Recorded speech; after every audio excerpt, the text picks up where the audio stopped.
Adegan berikutnya membawa kita ke lautan lepas, di mana sebuah perahu sendirian sedang berlayar di perairan. Di atas kapal ada Magie dan rekan-rekan penyihirnya, yang sedang dalam perjalanan menuju kota perbatasan. Magie tampaknya sangat bersenang-senang sebagai seekor burung camar, dan kapten kapal itu. Sangat terkesan dengan kemampuan Magie untuk berubah menjadi berbagai jenis burung.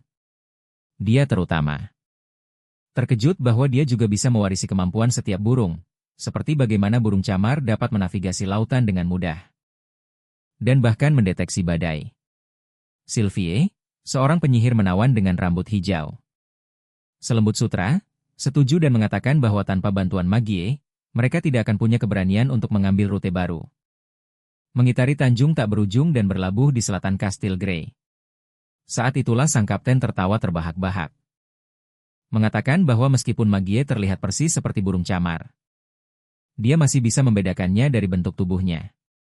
Sylvie mengangkat satu alisnya.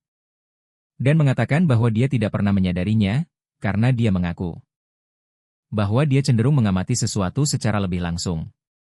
Ya, mengingat dia adalah salah satu penyihir yang bisa melihat menembus identitas palsu, kebohongan, dan semua hal semacam itu, sudah jelas. Dia tidak membedakan orang melalui ciri-ciri fisik mereka. Sylvie kemudian melirik ke arah kru kapal dan menyadari bahwa mereka terlihat kelelahan.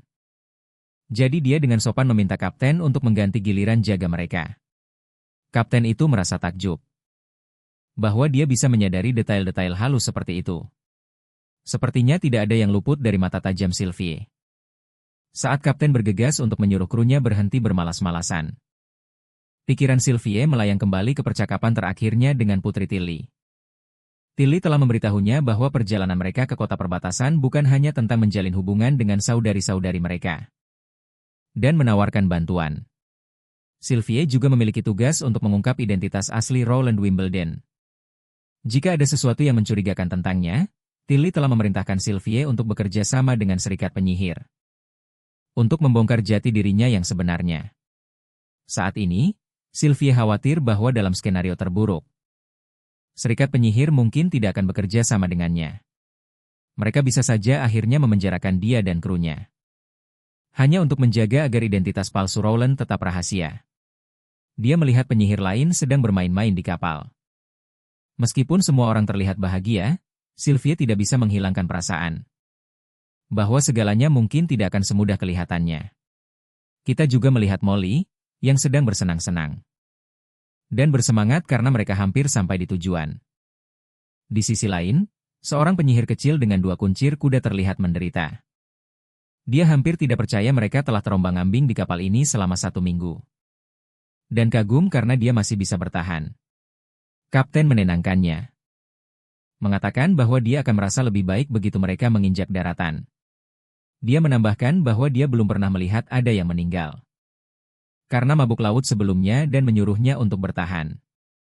Ash kemudian menoleh ke gadis kecil itu dan menghiburnya, mengatakan bahwa Magie sudah memberitahu semua orang di kota perbatasan, jadi semua orang seharusnya akan segera datang menjemput mereka. Gadis kecil itu dengan penasaran bertanya apakah Ash dan Molly tidak akan pergi ke kota perbatasan, yang kemudian dijelaskan oleh Ash bahwa dia dan Molly hanya ikut untuk memastikan keselamatan mereka di laut. Setelah mengantar mereka, mereka akan segera kembali karena Putri Tilly juga membutuhkan bantuan mereka di pulau. Ash memperingatkan para gadis untuk menjauhi Rowland Wimbledon sejauh mungkin. Penyihir kecil itu kemudian dengan penasaran bertanya kepada seniornya mengapa mereka harus takut padanya. Karena dia kan hanya saudara laki-laki Putri Tilly? Ash setuju bahwa dia adalah saudaranya, tetapi menegaskan bahwa menjadi bangsawan tidak berarti pangeran itu bukan orang mesum yang suka melecehkan para penyihir. Saat semua orang sibuk mengobrol tentang pangeran, Sylvie melihat sesuatu naik ke langit dari pegunungan. Dan dia sangat terkejut dengan apa yang dilihatnya. Ekspresi para kru sangat lucu. Saat mereka bertanya-tanya burung raksasa macam apa itu, para penyihir kecil menoleh ke senior mereka. Bertanya apakah dia pernah melihat yang seperti itu sebelumnya. Sang senior mengakui bahwa ini adalah pertama kalinya dia menemukan hal seperti ini saat mereka mendekat. Hati Sylvie menghangat ketika dia melihat spanduk selamat datang berkibar di udara. Jelas sekali Serikat Penyihir menyambut mereka dengan hangat, dan pesan di spanduk itu dengan jelas mengatakan Kota perbatasan menyambut semua orang, yang membuat Sylvie terdiam sejenak. Ketika kapal akhirnya sampai di pantai, Wendy mengambil kesempatan untuk menyambut semua orang dengan hangat. Dan menyambut mereka di kota perbatasan, sementara Ash tetap tenang dan santai di sekitar Wendy. Para penyihir lain di belakang Ash masih terlihat cukup gugup. Wendy dan Ash saling bertukar sapa. Dan tak lama kemudian Anna tiba di lokasi. Saat mata Sylvie tertuju pada Anna, dia menyadari bahwa semua sihir di sekitar para penyihir sepertinya tertarik ke arahnya. Jumlah kekuatan besar yang terpancar dari Anna membuatnya sangat terkejut. Membuatnya sadar betapa luar biasanya kekuatan gadis kita Anna. Sementara beberapa penyihir sibuk bertukar sapa, yang lain sedang mengamati raksasa itu. Balon udara itu dengan rasa penasaran. Wendy mengambil kesempatan untuk menjelaskan kepada mereka semua detail tentang balon udara. Wendy kemudian bertanya pada Ash apakah dia yakin tidak akan ikut ke kota, karena sang pangeran sangat ingin bertemu mereka lagi. Ash menertawakannya, bercanda bahwa sang pangeran pasti tidak akan senang melihat seseorang yang berencana membajak para penyihirnya, katanya. Dia menyerahkan anak-anak itu ke tangan temannya yang cakap. Wendy, yang selalu menjadi wanita baik hati. Atau berani kukatakan, wanita berdada besar, dengan cepat setuju. Dan meyakinkan Ash bahwa dia akan merawat mereka dengan baik. Dengan itu, Lightning mendorong semua penyihir baru ke dalam balon, sementara Sylvie masih merasa sedikit cemas. Anna hanya menjentikan jarinya dan api hitam meletus, mendorong mereka ke angkasa. Molly melambaikan selamat tinggal terakhir dari darat, dan para gadis di udara pun lepas landas menuju rumah baru mereka di atas langit. Lightning dengan cepat meminta para pendatang baru untuk menunjukkan kekuatan mereka, sementara Wendy memeriksa keadaan Sylvie untuk melihat apakah dia baik-baik saja. Sylvie menjawab bahwa dia baik-baik saja, tapi mengaku sedikit sakit kepala. Yah, sepertinya dia merasakan lebih dari sekadar lonjakan rasa sakit di dalam dirinya. Dia mengutuk dirinya sendiri karena secara naluriah mengaktifkan mata sihirnya. Dia tidak menyangka akan melihat begitu banyak daratan sekaligus. Dan ini adalah pertama kalinya dia melihat pemandangan seluas itu, yang membebani sihirnya. Wendy menasihatinya untuk menarik napas dalam-dalam beberapa kali, mengingatkannya bahwa semua orang merasa sedikit aneh saat pertama kali mereka terbang ke udara. Sylvie berterima kasih padanya dan meyakinkan Wendy bahwa dia sudah merasa lebih baik. Sementara itu, para gadis lainnya sedang bersenang-senang saat Lightning dengan antusias menyanyikan tentang perbuatan heroik pangeran mereka. Dengan riang menceritakan semua petualangan yang telah mereka lalui bersama. Sepertinya Sylvie akhirnya mulai rileks, menyadari suasananya lebih santai dan menyenangkan dari yang dia duga, dan dia berharap akan seperti ini selamanya. Ketika mereka akhirnya tiba di atas kota perbatasan, balon itu mendarat di dekat kastil. Dan para gadis itu benar-benar terkejut ketika mendengar suara ledakan meriam yang menggema. Lightning dengan cepat meyakinkan mereka, menjelaskan bahwa pangeran menembakkan meriam itu hanya untuk menyambut mereka. Tak lama kemudian, para penyihir dari Serikat Penyihir datang untuk menyambut para pendatang baru. Sylvie sangat terkejut. Terkejut dengan kenyataan bahwa sihir mereka benar-benar berbeda dari yang dia duga. Dia pun memperhatikan betapa ramahnya para saudari serikat itu sejauh ini. Meskipun dia mengingatkan dirinya untuk tetap waspada untuk berjaga-jaga. Begitu mereka memasuki ruang makan, mereka melihat jamuan makan mewah sudah terhidang di atas meja. Sang pangeran dengan hangat menyambut semua orang di kota perbatasan. Memperkenalkan dirinya sebagai penguasa wilayah barat dan menyuruh mereka untuk merasa nyaman seperti di rumah sendiri. Sementara para gadis lain sangat senang melihat jamuan di hadapan mereka. Sylvie benar-benar tercengang dengan apa yang dia lihat di hadapannya. Dia menyadari bahwa sang pangeran tidak mengenakan batu penghakiman ilahi, dan tidak ada jejak sihir sama sekali di dalam dirinya. Ini memberitahunya bahwa pria di hadapan mereka memang benar Roland sendiri, tidak sedang menyamar atau dikendalikan oleh sihir. Setelah hari yang melelahkan, kita mendapati sang pangeran sedang menenggak anggur yang lezat. Lalu bersendawa dengan puas sambil bersandar di tempat tidurnya. Dia begitu bersemangat dengan kedatangan para penyihir sampai-sampai dia tidak bisa tidur. Jadi dia minum untuk membantunya agar bisa tertidur. Sang pangeran memanggil para pendatang baru itu dengan sebutan saudari. Dan bertanya apakah akomodasi mereka sudah disiapkan. Akan tetapi, Nick tinggal tidak terlalu senang dengan panggilannya itu. yang langsung memanggil mereka saudari, dan memperingatkan pangeran agar tidak mempercayai mereka begitu cepat.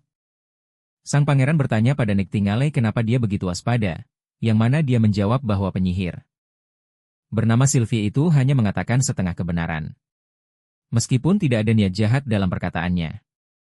Dia sangat berhati-hati dalam memilih kata-katanya. Sang pangeran mengangguk, memahami maksudnya. Dia menduga bahwa Sylvie sepertinya sedang mencoba memastikan apakah dia benar-benar Roland Wimbledon yang asli. Dia mengingatkan Niktingale bahwa jika salah satu anggota keluarganya tiba-tiba berubah kepribadian, dia juga pasti akan curiga kalau orang itu telah digantikan atau dikendalikan. Dan itulah yang dipikirkan Tilly tentangnya, karena waktu di ibu kota. Roland terkenal sebagai pemalas yang tidak berguna dan sasaran empuk perundungan. Hal ini membuat Niktingale juga ikut penasaran, apakah sang pangeran benar-benar Roland Wimbledon. Sang pangeran menjawab bahwa dia memang Roland, tapi di saat yang sama, dia juga bukan Roland. Niktingale dengan inderanya yang tajam langsung tahu bahwa sang pangeran tidak berbohong dan bertanya padanya. Kenapa dia bukan Roland? Sang pangeran menyeringai. Dan hanya berkata bahwa memang begitulah keadaannya, dan tidak ada yang perlu dibohongkan. Niktingale hanya mengangkat bahu dan berkata selama dia tetap menjadi Roland yang ia kenal. Dia tidak mempermasalahkannya. Sang pangeran mengangguk, dan berkata dengan santai. Dia selalu menjadi dirinya sendiri sejak hari dia bertemu dengannya. Keesokan paginya, semua penyihir pendatang baru berbaris di hadapan pangeran, menyambutnya dengan ucapan selamat pagi yang cemas. Sang pangeran menyuruh mereka untuk santai, meyakinkan mereka bahwa dia tidak terlalu suka formalitas. Jadi mereka bisa memanggilnya seperti mereka memanggil Tilly. Dia kemudian menjelaskan bahwa dia tidak akan memberi mereka pekerjaan apapun. Selama minggu pertama mereka harus meluangkan waktu untuk terbiasa dengan lingkungan kota. Dan menjelajahi kota perbatasan sebanyak yang mereka inginkan. Dia menjamin bahwa tidak akan ada yang menganiaya atau menculik mereka karena menjadi penyihir. Dia meyakinkan para wanita yang gugup itu bahwa dia telah menyingkirkan pengaruh gereja dari wilayah barat, jadi tempat ini sebebas pulau tidur. Sebuah tempat kebebasan untuk semua orang. Sang pangeran melanjutkan dengan mengasumsikan para pendatang baru sudah tahu dasar-dasar antifase dan kedewasaan. Jadi dia langsung menjelaskan bahwa akan ada pelajaran dasar setelah makan malam yang mencakup membaca, menulis, matematika, dan ilmu alam. Gaji mereka adalah 1 royal emas per bulan. Dengan libur di akhir pekan dan cuti berbayar. Jika mereka memiliki pertanyaan, mereka bisa bertanya pada Wendy untuk klarifikasi. Setelah rincian administrasi selesai, sang pangeran beralih ke bagian pertemuan yang paling menarik. Dia sangat ingin melihat kemampuan para penyihir secara langsung, karena deskripsi Tilly agak samar. Dia memutuskan untuk pergi keluar untuk memulai demonstrasi. Saat dia berdiri dari kursinya, Sylvie menyela untuk menambahkan sesuatu. Dia menunjukkan beberapa lembar kertas. Dan menjelaskan bahwa Putri Tilly menemukan teks-teks kuno ini di sebuah situs reruntuhan dekat teluk, dan ada juga sebuah surat yang disertakan. Sang pangeran mulai membaca surat itu dan dengan cepat menjadi cemas. Seperti yang sudah kita ketahui, surat itu mengungkapkan beberapa informasi yang serius dan mengkhawatirkan. Terkait dengan apa yang Tilly temui di reruntuhan kuno dekat teluk. Setelah pangeran selesai membaca, Nona Scroll mengonfirmasi bahwa teks dalam surat itu sama persis dengan buku yang diambil Kara dari reruntuhan hutan timur. Pengungkapan ini membangkitkan rasa penasaran semua orang, termasuk sang pangeran yang merenungkan detail dalam surat itu. Tentang pulau buatan manusia dengan pasang surut yang tidak terduga, teleskop kuno, dan pintu batu di tebing yang curam. Dia merasa elemen-elemen ini luar biasa dan bingung dengan adanya reruntuhan aneh semacam itu di teluk.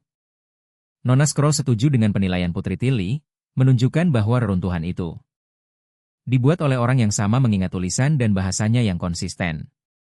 Dia khawatir tentang mengapa gereja membangun struktur-struktur ini. Dan kemudian meninggalkannya. Wendy menambahkan bahwa bukan hanya reruntuhan ini yang misterius. Catatan yang lebih tua dari 450 tahun telah dihapus. Dia bingung tentang apa yang mungkin disembunyikan di sana. Atau mengapa ada upaya bersama untuk menghapus catatan sejarah ini. Sang pangeran berkata bahwa karena Tilly sudah berusaha untuk menguraikan teks-teks itu, dia cukup yakin Tilly bisa memecahkannya. Untuk membantunya, dia akan memberitahunya tentang kota suci Tequila. Dan mengiriminya beberapa foto iblis yang diambil Saraya, karena itu mungkin bisa membantu penerjemahan. Dia menunjukkan bahwa menyembunyikan info ini tidak ada gunanya. Dan lebih baik bersiap dan memahami apa yang sedang terjadi. Yang bahkan mungkin mengungkap beberapa kelemahan gereja, karena jika gereja tidak peduli dengan reruntuhan ini, mereka pasti sudah mengubur sejarah mereka lebih dalam lagi. Dia juga menyarankan untuk memeriksa menara batu. Di hutan berkabut lagi, tempat Lightning pernah menemukan iblis. Mungkin ada lebih banyak petunjuk di sana. Dia menambahkan bahwa begitu pasukan mendapatkan senjata baru mereka akan membersihkan hutan itu untuk berjaga-jaga jika ada iblis lain yang berkeliaran. Pertama-tama, pangeran ingin menguji kekuatan semua orang. Mereka pergi ke halaman belakang yang kosong di mana Lotus, penyihir pertama, menunjukkan kemampuannya. Dia menarik sebuah batu besar dari dalam tanah dengan mudah.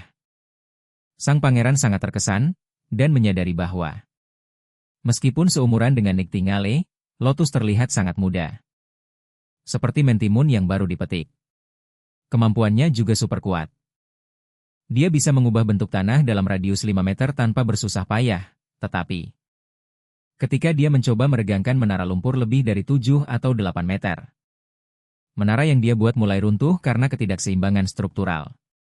Selain itu, dia menggunakan lebih sedikit sihir jika tanahnya lebih gembur, tetapi kemampuannya bagus untuk tanah padat.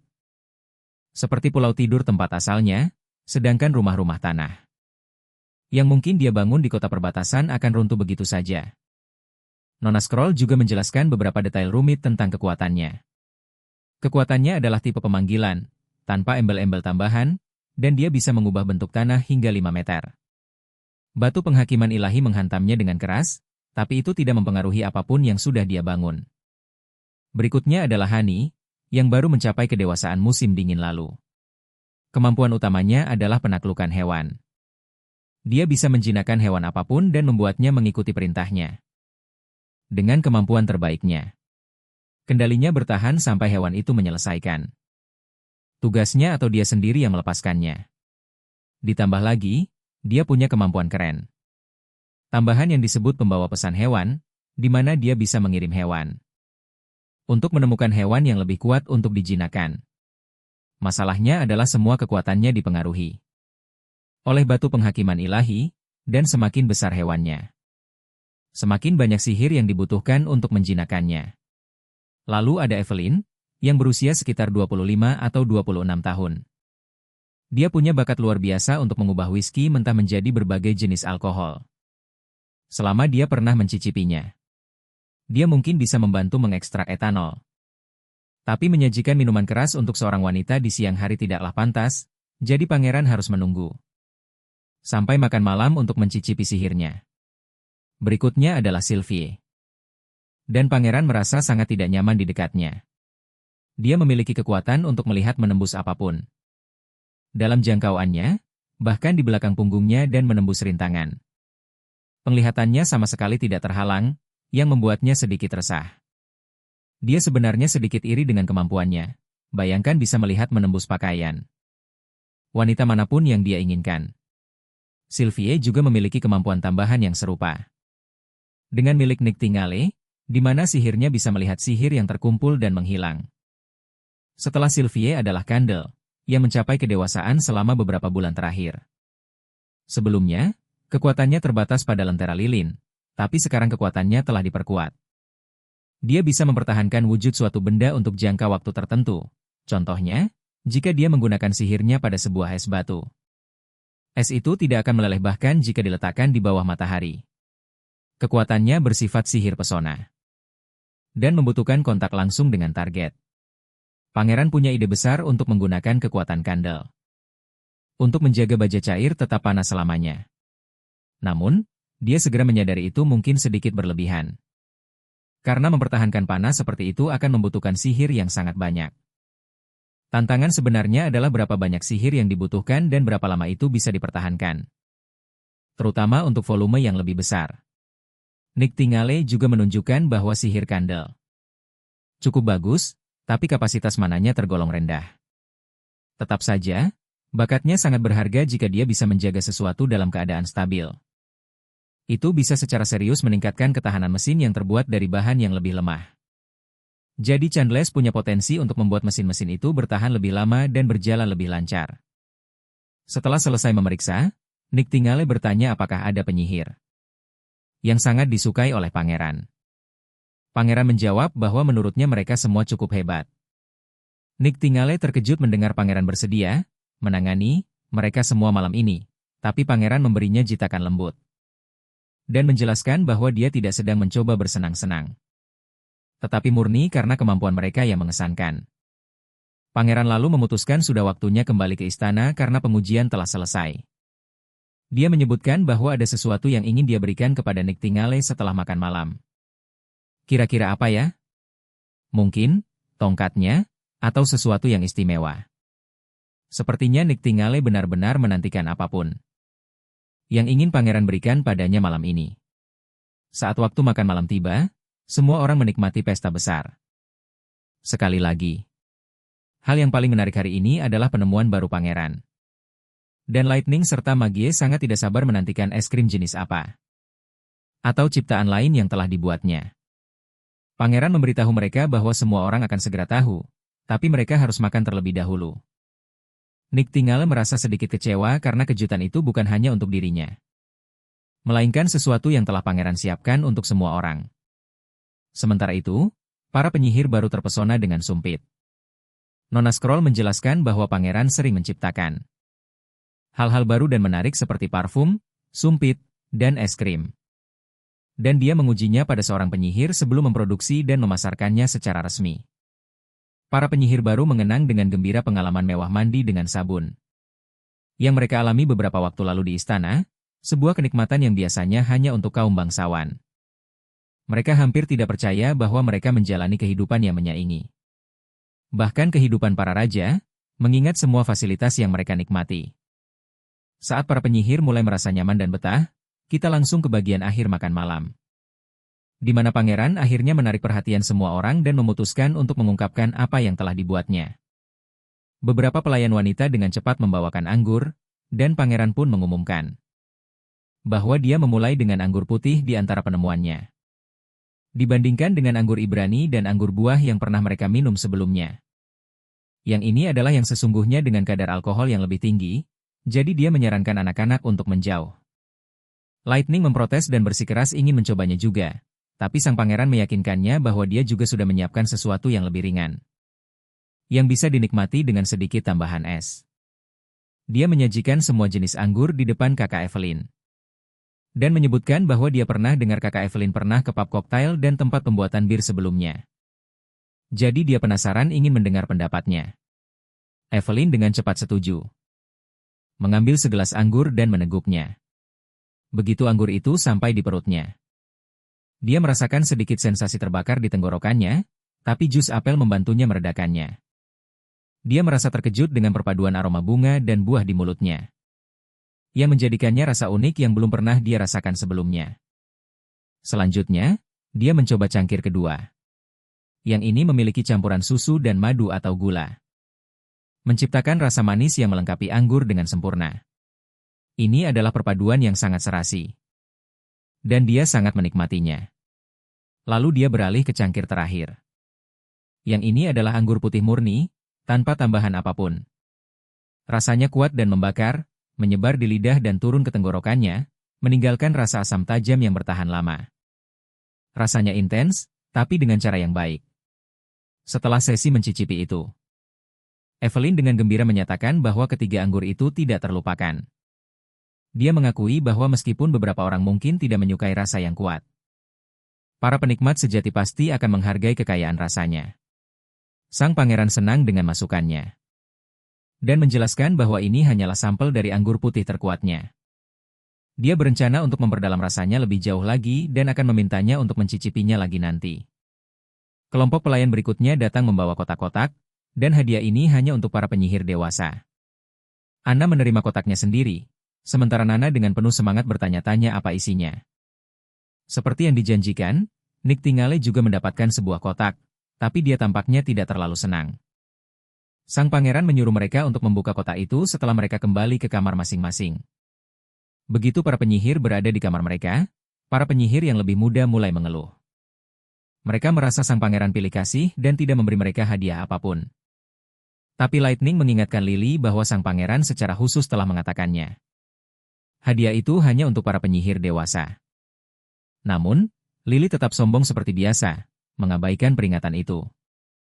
Saat para penyihir muda berdebat di antara mereka, Wendy mulai membuka kotaknya. Begitu dia mengangkat tutupnya, semua penyihir berkerumun untuk melihat isinya. Ternyata pangeran tidak bercanda tentang hadiah itu untuk orang dewasa. Di dalam kotak itu ada bra. Yang jelas ditujukan untuk wanita dengan payudara kendur. Para penyihir yang lebih muda mulai memainkan bra itu. Sama sekali tidak tahu benda apa ini. Magie berkomentar bagaimana bra itu. Terlihat seperti kacamata renang yang sangat besar, sementara Lightning skeptis. Bertanya-tanya bagaimana sebenarnya benda ini digunakan. Saat itulah Wendy melihat sepucuk surat di dalam kotak.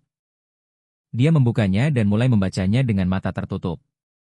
Sementara itu, Nyonya Moon menikmati tekstur bra yang lembut dan halus, sementara Lightning dan Magie masih mencoba mencari tahu apa yang sedang terjadi. Sepertinya para penyihir yang lebih tua akhirnya mengerti. Untuk apa bra itu, dan mereka cukup malu dengan surat itu. Surat itu menjelaskan bahwa bra membantu mendistribusikan kembali berat payudara, meningkatkan sirkulasi dan memperbaiki postur tubuh. Para penyihir muda melihat dada mereka sendiri yang rata. Dan kemudian pada Wendy, yang memiliki aset terbesar yang pernah ada. Bahkan Lily yang biasanya sombong mulai mengerti mengapa. Hadiah itu hanya untuk orang dewasa, tapi dia mencoba menyelamatkan mukanya. Mengklaim dia tidak peduli dengan bra itu dan tidak pernah peduli. Namun, sudah jelas bahwa Lily hanya mencoba menutupi rasa malunya karena tidak memilikinya sendiri. Lightning menyuruh Wendy untuk melepas branya karena dia juga ingin mencobanya. Tapi Wendy menjadi salah tingkah dan dengan cepat mendorong semua penyihir muda keluar. Menyuruh mereka untuk pergi tidur. Dia menutup pintu di belakang mereka. Jantungnya masih berdebar kencang, dan bertanya-tanya mengapa pangeran memberi mereka sesuatu seperti ini. Nick Tingale dengan bingung mempertanyakan mengapa. Pangeran tidak memberikan bra itu secara kolektif, tapi kemudian sebuah kesadaran menyambarnya seperti petir. Secara tiba-tiba. Mungkin pangeran memberikannya secara individual karena setiap bra memiliki ukuran yang berbeda. Yang berarti dia benar-benar memperhatikan ukuran semua orang. Menyadari hal ini, Nick Tingale melesat keluar dari kamar dan bergegas ke kamar Anna. Di sana, dia bertanya tentang hadiah itu. Anna dengan bangga memamerkan dadanya. Dan berkata kalau bra itu ternyata nyaman, dan dia sudah memakainya. Dan merasa bra itu cukup praktis. Dia lalu menawarkan untuk menunjukkan bra itu pada Nick Tingale. Tapi Nick Tingale langsung memalingkan muka, bilang kalau dia tidak mau melihatnya. Sebaliknya, dia bertanya apakah menurut Anna aneh jika pangeran memberikan mereka barang seperti ini. Anna menjelaskan bahwa pangeran berencana menjual bra ini ke publik, jadi dia hanya mengujinya pada para penyihir. Terlebih dahulu, percakapan mereka beralih membahas soal ukuran bra yang pas dan kenyamanannya, jadi kita lewati saja bagian itu. Di adegan berikutnya, kita melihat kapal sedang berlayar. Di dalam, pangeran sedang berbicara dengan Kak Lotus, memintanya untuk mengangkat tanah di kedua sisi sungai untuk meletakkan fondasi jembatan. Mereka lalu membahas hal-hal fisika dan sains yang rumit. Dan pada akhirnya, pangeran bertanya apakah dia bisa mengangkat tanah setinggi lebih dari 10 meter. Mengingat kedalaman sungainya. Lotus dengan percaya diri setuju, mengatakan dia akan menanganinya. Sementara itu, Wendy sedang mengemudikan kapal dengan kekuatan anginnya dan merasa terkejut. Karena bahunya tidak sakit lagi berkat bra itu. Dia tidak sabar untuk berterima kasih pada pangeran. Secara pribadi atas hadiah yang penuh perhatian itu. Begitu mereka tiba di tempat yang pas, pangeran menyuruh Wendy untuk menghentikan kapalnya. Dia lalu memberi instruksi pada rekan insinyurnya bahwa mereka perlu menggali lubang di sekitar tanah yang akan ditarik oleh Lotus. Dan mereka akan mengisinya dengan beton. Pangeran menjelaskan bahwa lubang itu diameternya tidak boleh lebih dari 5 meter dan dalamnya 1 meter. Setelah terisi, penyihir itu akan menurunkan kedalamannya 1 meter. Jika mereka mengulangi proses ini, mereka akan bisa membangun dinding beton yang memanjang sampai ke dasar sungai. Lotus menggunakan pengendalian tanahnya untuk mengangkat tumpukan lumpur, dan begitu dia memerintahkannya, lumpur itu mulai muncul dan menumpuk dengan cepat. Sang pangeran terkejut karena ternyata lebih mudah mengangkat tanah melalui air daripada melalui pasir. Akan tetapi, bau busuk yang menyertainya tidak tertahankan. Dia dengan cepat menyimpulkan bahwa tumpukan itu terdiri dari tumbuhan dan hewan yang membusuk, beserta kotoran penduduk desa yang buang hajat di dekat sungai. Dia memutuskan untuk menyuruh beberapa orang menyekop kotoran itu. Mereka harus membersihkannya dan menambahkan lapisan satu persatu untuk membentuknya dengan benar. Pangeran menyesalkan bahwa jika transportasi bukan masalah utama, dia pasti akan menggunakan sampah yang membusuk itu sebagai pupuk. Berbicara soal pupuk, adegan beralih ke ladang tanaman yang subur dan penuh dengan biji-bijian. Kita bertemu seorang pria bertopi yang dikenal sebagai Sirius, yang mengagumi hasil panen yang mengesankan.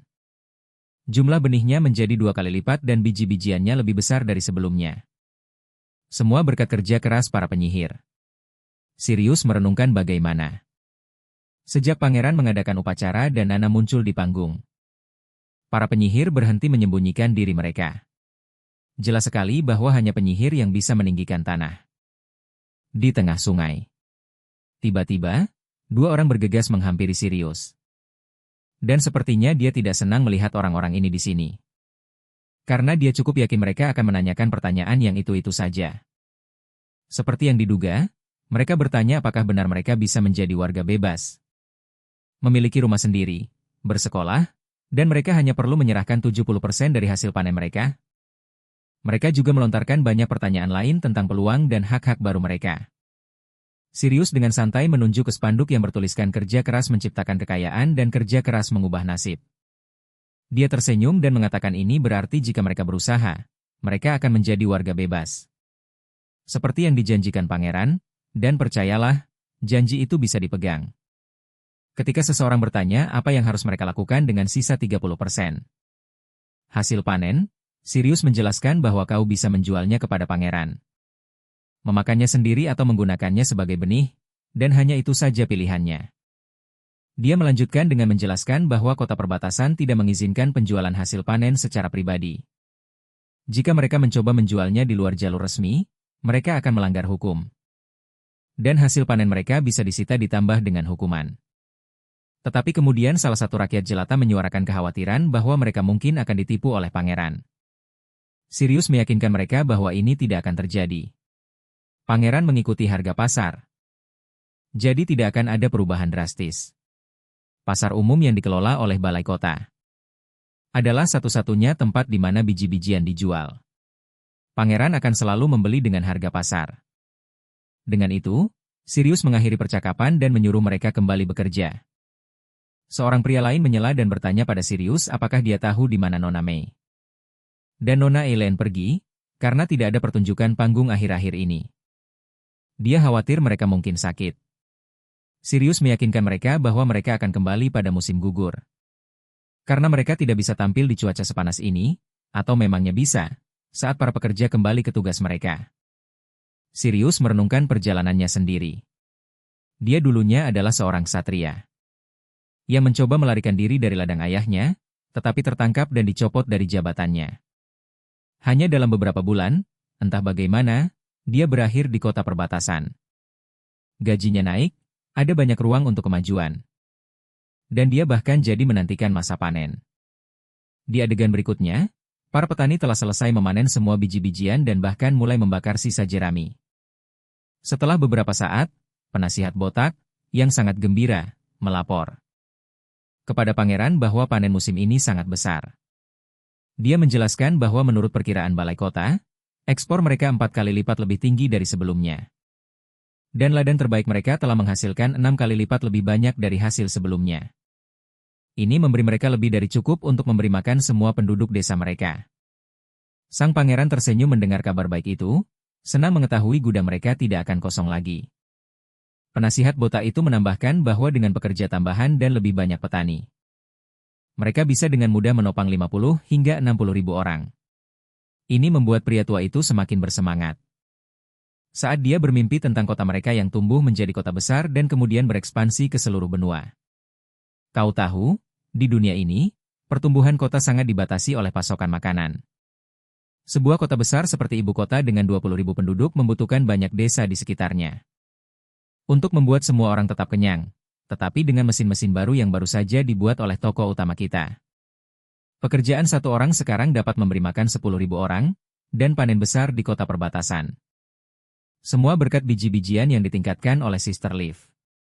Kita kemudian mengetahui bahwa pangeran telah mengurangi jumlah petani tanpa menurunkan hasil produksi. Yang berarti dia sekarang bisa fokus pada manufaktur, karena tim pertanian telah berhasil menemukan strategi bertani terbaik menggunakan peralatan dan mesin dari logam. Ekspor mereka hanya akan menjadi lebih baik. Di adegan berikutnya, sang pangeran kemudian naik ke atas mimbar dan membuat kerumunan bersemangat. Dia tahu mereka sangat ingin mendengar kabar baik. Jadi dia langsung memberitahu mereka, balai kota akan menangani proses untuk mengubah semua orang menjadi warga negara bebas. Kalian bisa memilih untuk tetap bertani atau mencoba hal lain. Di kota. Setelah panen selesai, mereka akan mengumumkan detail tentang promosi kewarganegaraan. Kerumunan menjadi liar dengan sorak-sorai dan pujian untuk pangeran mereka. Pangeran itu selanjutnya mengumumkan bahwa mulai tahun depan, mereka hanya perlu memenuhi kuota untuk mendapatkan kewarganegaraan, membuat persaingan tidak lagi diperlukan. Pada dasarnya, jika kamu bekerja keras, kamu bisa melepaskan identitasmu sebagai pekerja terikat. Seperti yang dia katakan sebelumnya, kerja keras menciptakan kekayaan dan usaha mengubah takdirmu. Dia berharap suatu hari nanti kota perbatasan akan bebas dari pekerja terikat.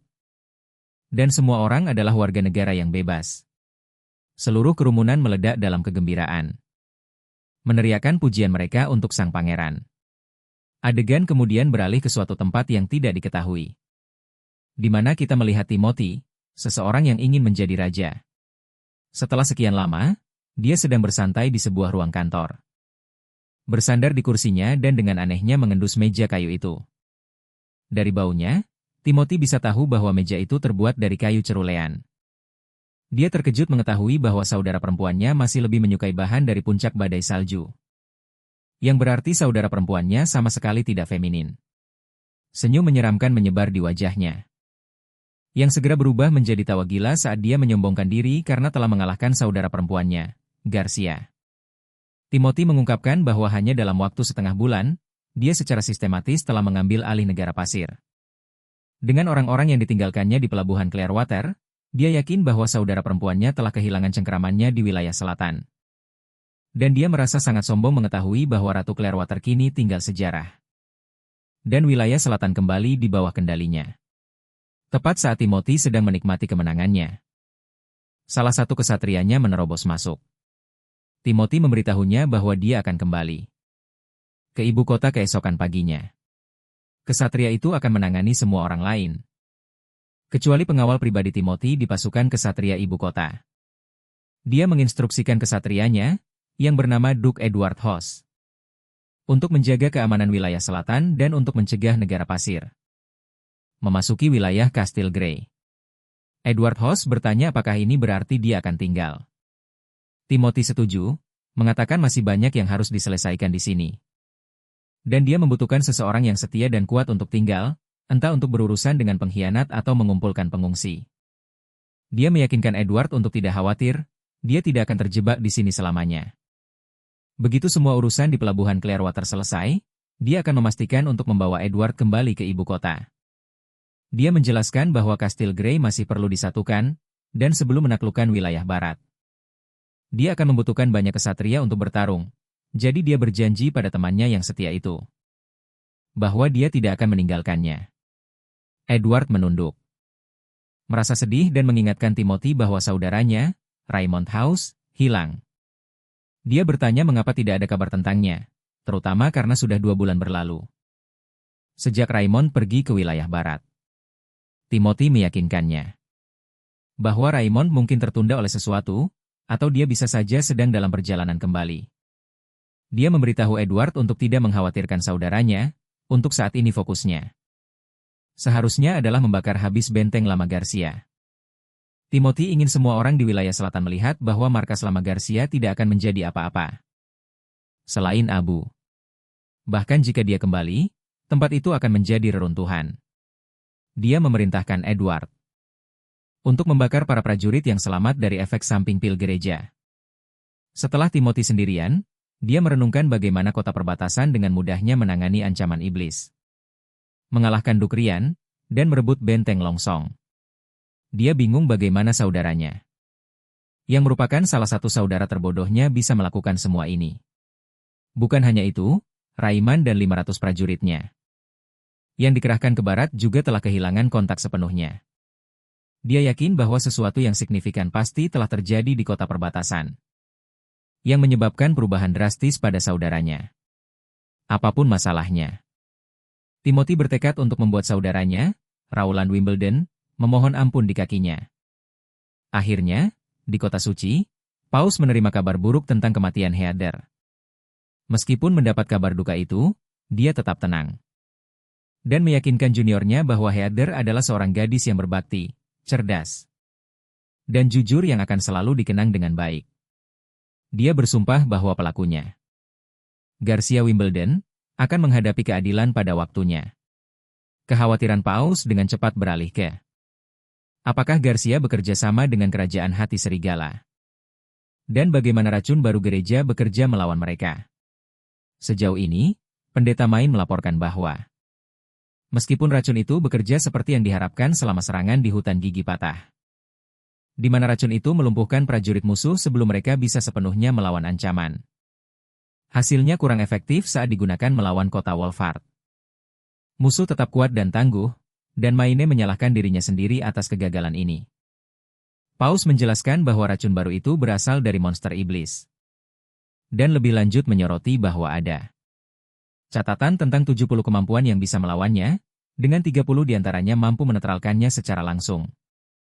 Mengingat hal ini, tidak mengherankan jika negara besar seperti Wolfhard memiliki seorang penyihir dengan penanggulangan seperti itu. Paus mengungkapkan kekhawatirannya bahwa jika para penyihir benar-benar bisa melawan serangan racun mereka, itu mungkin akan mengubah cara pandang orang-orang terhadap mereka di Wolfhard. Bahkan berpotensi menjadikan mereka pahlawan, dan itu akan menjadi berita yang sangat buruk bagi gereja. Dia mengingatkan Maine untuk tidak terlalu terpaku pada kerugian pasukan penghakiman mereka dan pasukan hukuman ilahi, karena hal itu mungkin akan mengalihkan perhatian mereka dari pengambilan keputusan penting, dan mereka tidak ingin pertempuran ini mereda. Tapi ada hikmahnya bagi Paus, Garcia dan pasukan Wolfhard. Semuanya berkumpul di satu tempat, dan dia berencana untuk menghabisi mereka semua sekaligus. Sang junior tidak tahu bagaimana mereka akan mencapai hal ini. Jadi Paus hanya menyuruh juniornya untuk mengikutinya saat mereka berjalan melewati terowongan yang remang-remang. Seorang ksatria menerangi area itu. Paus menunjukkan kepada Maine senjata rahasia mereka, yang awalnya dimaksudkan untuk digunakan melawan iblis-iblis kuat. Senjata itu bisa digunakan sekarang. Dia menyebutnya penghancur kota, dan senjata itu berjalan dengan sihir, membutuhkan 3 atau 4 penyihir untuk mengendalikannya. Paus menjelaskan bahwa penghancur kota memiliki jangkauan yang jauh melampaui katapel dan balista. Sangat sulit bagi tembok kota biasa untuk bertahan dari baut-baut bajanya. Dan senjata itu bisa membelah kapal kayu seperti pisau membelah kain. Dia yakin senjata itu akan dengan mudah mengatasi tembok kota Wolfhard dan armada bendera hitam. Ketika Maine bertanya apakah senjata ini dikembangkan oleh kuil suci rahasia, Paus mengatakan tidak dan mengungkapkan berita mengejutkan bahwa senjata itu sebenarnya berasal dari musuh mereka, iblis dari dunia bawah. Itulah sebabnya senjata itu disembunyikan jauh di dalam gua mereka. Dan dia menasihati Maine untuk tetap menyembunyikannya dan hanya menggunakannya secara strategis. Karena mereka tidak ingin warga sipil melihat betapa mengerikannya wujud senjata itu. Paus mengatakan dia akan menugaskan 2 penyihir murni terbaik untuk membantu memastikan Garcia dan Wolfhard tidak akan bisa lolos kali ini. Mendengar itu, wajah pendeta Maine langsung berseri-seri seperti anak kecil di toko permen. Kau tahu, penyihir murni di bawah Paus adalah yang terbaik dari yang terbaik, dengan beberapa kemampuan yang sangat mengesankan. Sebelum Maine berangkat, Paus menyuruhnya untuk menumpahkan darah para bidah itu dan membalaskan dendam Heather. Maine dengan cepat menjawab dengan tegas, siap laksanakan. Kembali di kota perbatasan, Sirius melapor kepada pangeran bahwa peralatan mereka saat ini tidak akan mampu menangani semua penggilingan hasil panen. Dia menyarankan untuk membangun pabrik penggilingan bertenaga uap di dekat Sungai Air Merah. Sang pangeran setuju dan menyuruhnya mengirimkan permintaan ke balai kota dan menyusun rencana setelah dana turun. Sirius juga menyebutkan bahwa 16 orang telah menjadi warga bebas dan nama mereka telah dikirimkan kepada Pak Tua Barov. Dengan itu, Sirius menyelesaikan laporannya. Sang pangeran cukup senang dengan kinerja Sirius dan yakin bahwa Sirius akan sangat berharga dalam rekrut para bangsawan dan para ksatria dari benteng, mengingat sopan santunnya yang mengesankan. Berikutnya adalah Nona Scroll, yang mewakili sektor pendidikan. Dia melaporkan bahwa semua siswa yang telah menyelesaikan studi dasar mereka telah pindah ke sektor pilihan mereka, bahkan ada 5 orang yang mendaftar ke laboratorium kimia. Sepertinya Pangeran Rowland berharap lebih dari sekadar 5 orang rekrutan.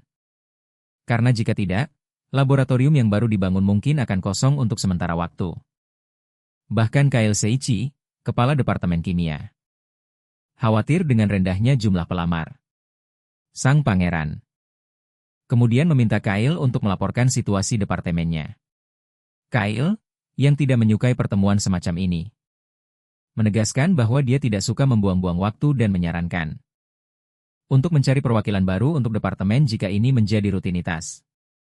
Kyle Seichi kemudian menunjukkan bahwa dia membutuhkan lebih banyak personel. Asisten baru memang masih muda, tetapi mereka cepat belajar, dan pendidikan dasar tampaknya berhasil. Dia juga menyebutkan bahwa jika pangeran memberinya akses ke kimia 201, dia mungkin akhirnya bisa menemukan cara untuk memproduksi asam dalam skala yang lebih besar. Berikutnya adalah seorang pria berkacamata yang melaporkan kemajuan infrastruktur di kota perbatasan. Dia membahas semuanya mulai dari jembatan, perumahan, hingga tembok kota. Jangan lupakan Kapten Kapak Besi, yang melaporkan bahwa pasukan kedua telah menyelesaikan pelatihan dasar dan siap untuk berbaris ke benteng longsong kapanpun dibutuhkan. Selain divisi artileri, semua prajurit kini telah beralih menggunakan senapan revolver. Dengan itu, pertemuan pun berakhir. Sang pangeran berterima kasih kepada semua orang atas kontribusi mereka dan mengumumkan kenaikan gaji mereka. Mulai sekarang, para kepala departemen akan menerima 2 koin emas royal sebulan. Dan mereka juga akan menaikkan upah karyawan mereka sesuai dengan itu. Sang pangeran akhirnya mengumumkan acara puncak hari ini, rencananya untuk memperluas Border Town menjadi kota sungguhan. Dia berbicara tentang sebuah transformasi besar-besaran yang akan memperluas kota ke arah barat hingga ke Badlands, ke timur hingga benteng Longsong, dan ke selatan hingga ke laut. Pegunungan di sekitarnya akan berfungsi sebagai dinding alami mereka, membuat kota itu lebih besar dari ibu kota atau kota manapun di seluruh 4 kerajaan. Dia menekankan bahwa yang dibutuhkan hanyalah kerja keras dan persiapan untuk mengubah Border Town menjadi sebuah keajaiban metropolitan yang akan mengalahkan semua yang lain. Setelah semua orang pergi, pria tua Barov mengutarakan sebuah kekhawatiran.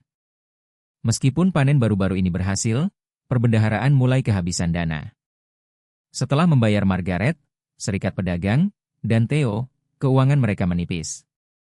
Dengan sisa hanya sekitar 2.000 royal emas, yang merupakan saldo yang sangat rendah. Pangeran Rowland meyakinkan Barov bahwa pendapatan akan segera datang. Karena Serikat Margaret diperkirakan akan membeli 1 set mesin uap lagi dalam waktu dekat. Selain itu, tabung bertekanan tinggi dan penggantian hidrogen akan membutuhkan sedikit penelitian dari Departemen Kimia.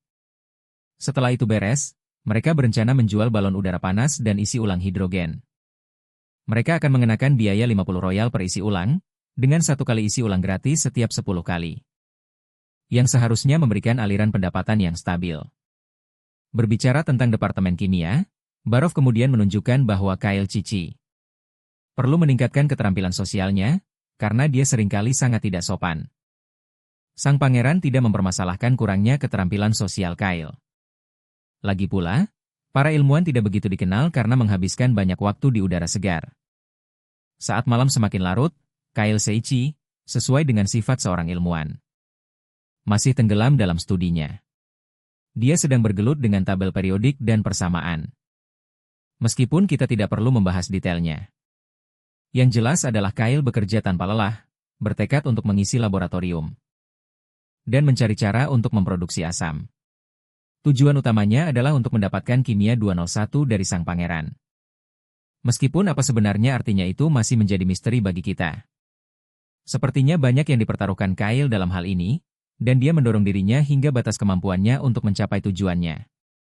Adegan berikutnya membawa kita ke sebuah gua misterius di mana para penyihir terlihat sedang menjelajah.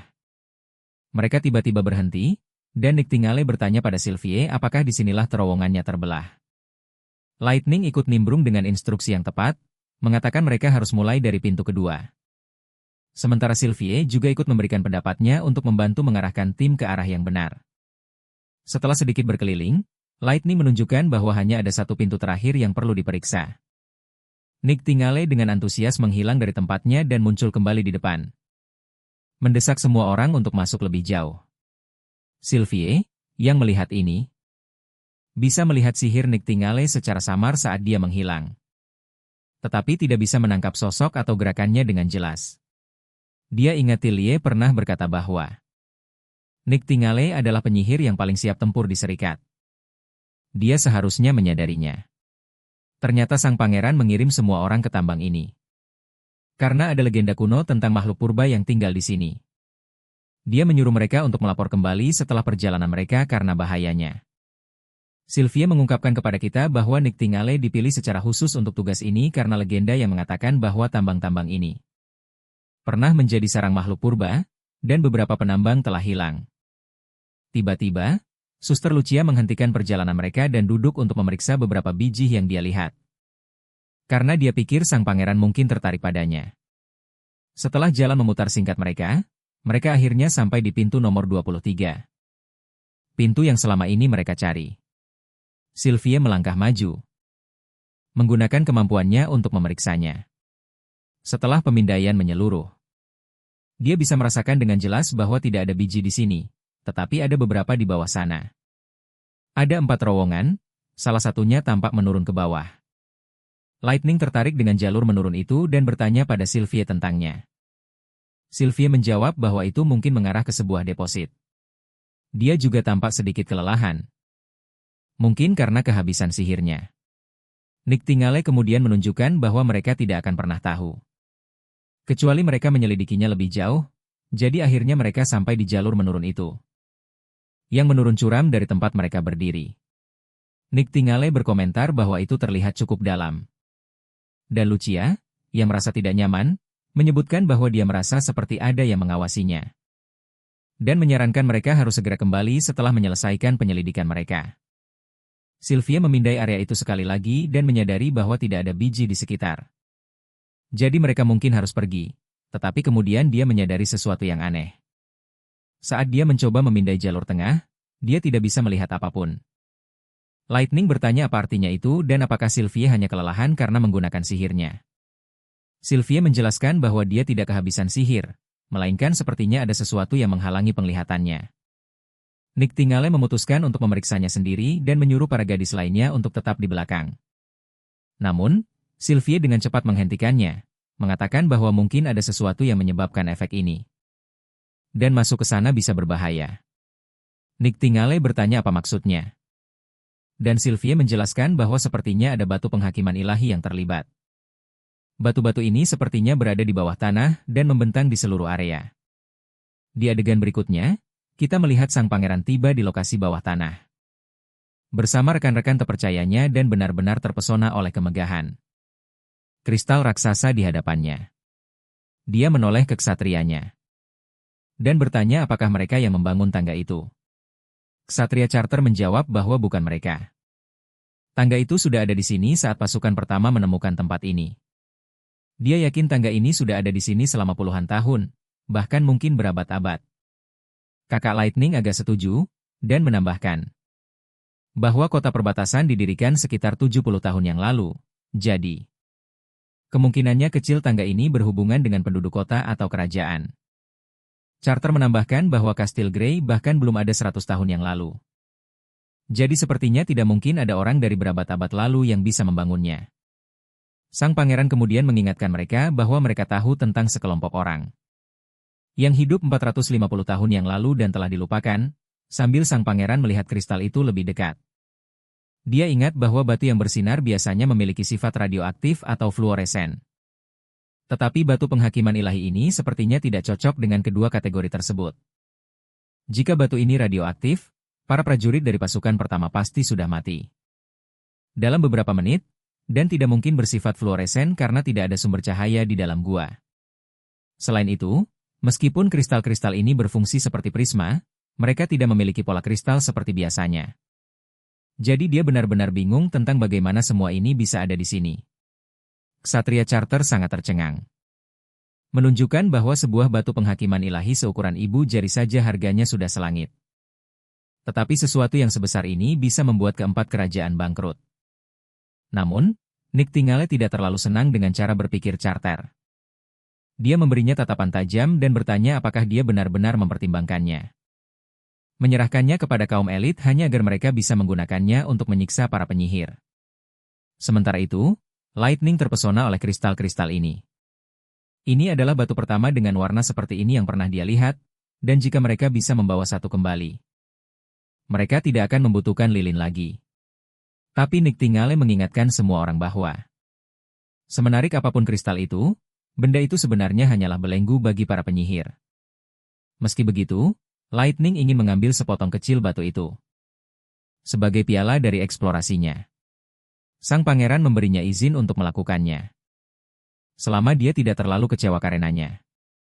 Dengan izin itu, Lightning mencoba memecahkan batu tersebut dengan batu lain, tetapi usahanya bahkan tidak meninggalkan goresan. Bahkan Ksatria Charter pun terkejut karena, sejauh yang dia tahu, batu penghakiman ilahi seharusnya rapuh.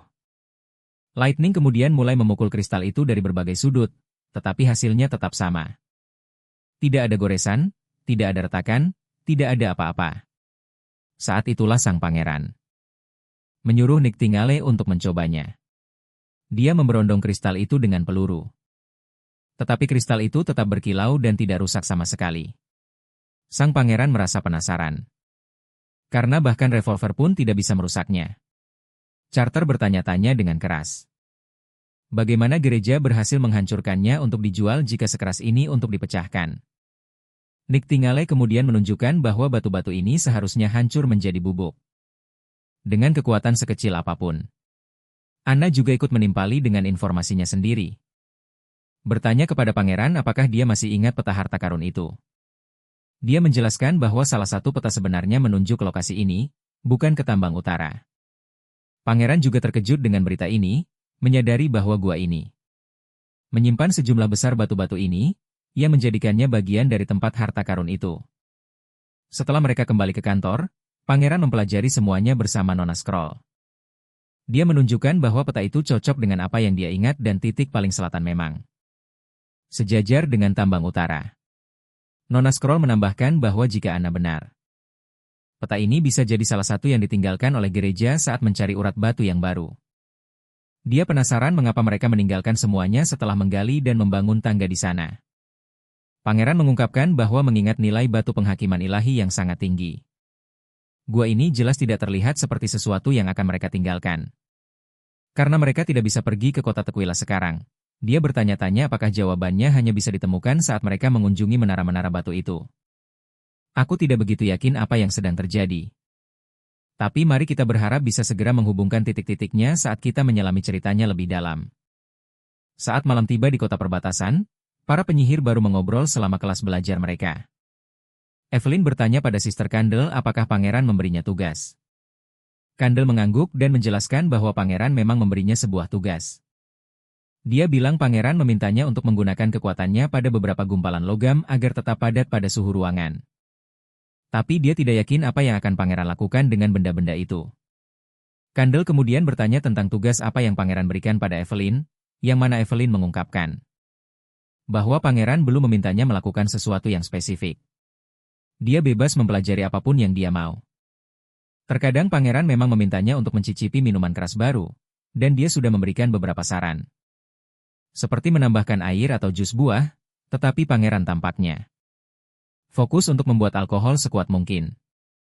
Saat itulah gadis kecil itu menyebutkan bahwa pangeran pasti punya alasan atas permintaannya, tetapi sebelum dia bisa menjelaskan lebih lanjut, guru mereka, Lady Scroll, masuk. Lady Scroll menyampaikan berita bahwa mereka tidak akan mempelajari materi baru hari ini. Wajah Lightning langsung berbinar gembira. Bertanya apakah mereka akan pergi keluar atau mungkin mencicipi makanan baru. Lady Scroll hanya menyeringai dan menghancurkan harapan mereka dengan mengumumkan bahwa dia akan memberi mereka ujian tentang semua yang telah mereka pelajari. Semua orang tampak bingung mendengar ini. Dan bertanya-tanya apa sebenarnya ujian itu. Lady Scroll menjelaskan bahwa setelah 3 bulan belajar, pangeran berpikir sudah waktunya untuk memeriksa kemajuan mereka. Mereka akan mengerjakan soal dalam 3 mata pelajaran, bahasa, matematika, dan ilmu pengetahuan alam. Dia menambahkan bahwa mereka harus menjawab pertanyaan-pertanyaan itu sendiri. Dan tidak boleh mendapat bantuan apapun selama ujian. Wajah semua orang langsung muram mendengar berita mengejutkan itu. Tapi Lady Scroll belum selesai memberikan kejutan.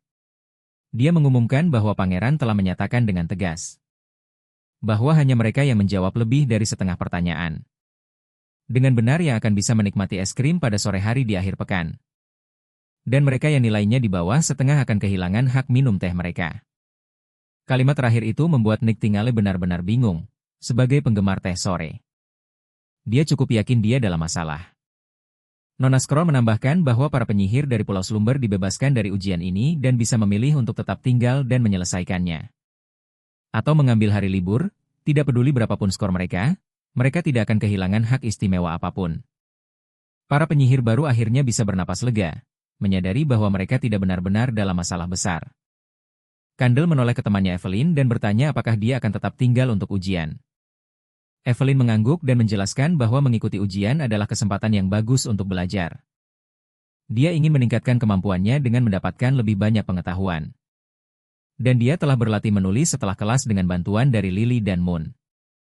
Dia pikir usahanya sepadan untuk menghindari ketinggalan. Mendengar ini, si penyihir kecil memutuskan untuk ikut ujian juga. Tidak lama kemudian, ujian dilaksanakan dan lembar jawaban dari semua penyihir dikirimkan kepada pangeran. Pangeran berterima kasih kepada Nona Scroll atas bantuannya. Dan saat dia memeriksa lembar jawaban, dia terpesona saat mengetahui bahwa Nick Tingale telah lulus. Yah, sepertinya pangeran sedikit kecewa karena Nick Tingale lulus. Karena jika dia gagal, dia berencana untuk melarangnya. Makan lebih banyak makanan manis saat minum teh sore. Nick Tingale dengan cepat mengerti dan mulai mencubit bahunya, seolah-olah memberitahunya untuk tidak memikirkannya sama sekali. Terlepas dari lelucon itu, pangeran benar-benar senang bahwa semua penyihir menunjukkan hasil yang luar biasa baik. Yang lebih menarik lagi adalah 2 penyihir baru juga mengikuti tes, di mana Evelyn mencetak 5 poin sementara Candle mencetak 36 poin. Pangeran sangat terkesan dengan Candle, yang hanya mengikuti kursus selama 2 minggu. Tapi masih berhasil mendapatkan 60 poin. Itu membuktikan bagaimana para penyihir, baik secara fisik maupun mental, memiliki keuntungan yang signifikan dibandingkan orang biasa. Adegan berikutnya menunjukkan Lucia berlatih keras dengan bahan-bahan di dalam kantongnya. Saat itulah adik perempuannya masuk dan bertanya mengapa dia masih berlatih selarut ini. Lucia kehilangan konsentrasinya karena gangguan yang tiba-tiba itu. Dan menjadi kesal pada adiknya, menyuruhnya untuk fokus membaca buku daripada mengganggunya. Tetapi si kecil menjawab bahwa dia tidak bisa benar-benar memahami kata-katanya sepenuhnya, dia hanya bisa membaca sedikit demi sedikit. Dan berharap dia bisa membaca dan menulis sebaik kakaknya. Lucia menjelaskan itulah sebabnya dia perlu lebih banyak berlatih. Dia memberitahu adiknya bahwa kata-kata memiliki struktur yang mirip. Dan kamu bisa menebak artinya dari akar katanya.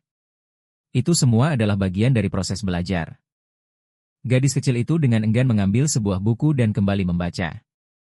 Saat itu juga, Nick Tingale muncul dan menyadari pertengkaran kakak beradik itu. Gadis kecil itu dengan cepat berlari menghampiri Nick Tingale. Dengan senyum manis dan berkata dia hanya sedang membaca beberapa buku. Sementara kakaknya sibuk berlatih. Nick Tingale kemudian menawarkan es krim kepada kedua kakak beradik itu. Dan mereka dengan antusias mengambil suguhan manis dan lezat itu sambil menikmati es krim mereka. Lucia menunjukkan bahwa makanan enak ini biasanya hanya dibagikan setelah waktu minum teh sore. Jadi dia penasaran. Bagaimana Nightingale bisa mendapatkannya? Nightingale dengan bangga menyombongkan diri bahwa dia mendapat peringkat ketiga dalam ujian, tepat di belakang Liv dan Wendy. Karena sang pangeran tidak menyangka dia akan lulus, dia pikir dia akan mencoba mendapatkan sesuatu yang lebih darinya. Lucia kemudian bertanya berapa poin yang dia dapatkan, dan Nightingale mengungkapkan bahwa Lucia mendapat sekitar 68 poin. Wajah Lucia sedikit murung mendengarnya, karena total poinnya ada 120. Dan dia hanya mendapat nilai sedikit di atas setengahnya. Saat suasana hatinya memburuk, es krimnya yang meleleh mulai menetes. Dan setetes rasa manis yang lembut mendarat di tangannya. Nightingale dengan cepat meraih tangan Lucia. Dan menjilat tetesan manis itu, meyakinkannya bahwa nilainya sudah bagus. Dia menjelaskan bahwa Lucia belum lama belajar bersama mereka. Jadi sangat wajar jika melewatkan beberapa soal matematika dan sains. Obrolan santai di antara para gadis itu berlanjut, dan si gadis kecil dengan iseng bertanya pada Nightingale apakah dia menyukai pangeran. Kakaknya panik dan dengan cepat menyuruhnya diam. Mengatakan dia seharusnya tidak menanyakan pertanyaan yang begitu belak-belakan. Nightingale tersipu malu tetapi mengakui bahwa, ya, dia memang menyukainya. Adegan beralih ke kantor Roland, di mana Lucia menunjukkan sampel biji yang dia kumpulkan dari tambang utara. Sang pangeran berterima kasih atas bantuannya. Dan Lucia berkata semua itu sepadan jika dia bisa sedikit saja membantunya. Saat sang pangeran memeriksa biji-biji itu, pikiran Lucia kembali teringat pada pengakuan Nightingale. Dia mengakui pada dirinya sendiri bahwa dia tidak begitu mengerti tentang romansa atau apapun itu, tetapi gagasan tentang seorang penyihir yang tertarik pada pangeran tampaknya mustahil baginya. Dia berpikir akan lebih baik jika para penyihir menyimpan perasaan mereka sendiri dan tidak membiarkan orang lain tahu. Sementara itu, sang pangeran selesai memeriksa biji tersebut dan memberitahu Lucia bahwa dia akan meminta Sisi untuk memeriksanya. Dia menyarankan agar Lucia terus melatih kemampuannya di tambang dan bertanya pada Anna jika dia butuh bantuan apapun. Lucia merasa sedikit bingung karena pangeran pun tidak bisa mengidentifikasi biji itu. Tapi kemudian pangeran memanggil namanya dan dia langsung bersemangat karena perhatian yang tiba-tiba itu. Pangeran memberinya selamat karena telah lulus ujian dan memberitahu bahwa dia menempati peringkat 9 dengan 68 poin. Dia mengakui bahwa sangat mengesankan bisa berprestasi baik setelah hanya belajar bersama semua orang selama sebulan. Dan menyemangatinya untuk terus bekerja dengan baik. Wajah Lucia berseri-seri mendengar pujian itu. Dan setuju dengan senyum lebar, merasa lebih termotivasi dan senang dengan kemajuannya. Setelah beberapa saat, pangeran menghela napas, merasa kecewa. Karena dia tidak bisa mengidentifikasi biji di tambang bahkan setelah memurnikannya. Dia menyadari masih ada jurang pemisah yang besar antara teknik dan geologi. Dan bertanya-tanya apakah dia harus menyerahkannya pada alkemis, karena eksperimen kimia lebih bisa diandalkan daripada mengamati dengan mata telanjang. Selain itu, dia tidak punya waktu untuk memikirkan hal lain. Karena sudah waktunya dia mulai merencanakan tindakan balasan untuk bulan-bulan iblis. Tiba-tiba, seorang utusan bergegas masuk ke kantor dengan laporan mendesak. Ada surat rahasia dari ibu kota. Pangeran bertanya siapa yang mengirimnya. Dan utusan itu berkata tidak ada tanda tangan. Pangeran membuka surat itu. Dan melihatnya tidak bertanda tangan dan ditulis dengan tulisan tangan yang tidak dikenali. Tidak butuh waktu lama baginya untuk menyimpulkan bahwa surat rahasia ini pasti dari Theo, yang telah berhasil menyembunyikan identitasnya dengan baik. Saat pangeran menyipitkan mata melihat teks itu, dia membaca bahwa pasukan berkekuatan 1.000 orang telah meninggalkan ibu kota dan sedang menuju ke wilayah barat.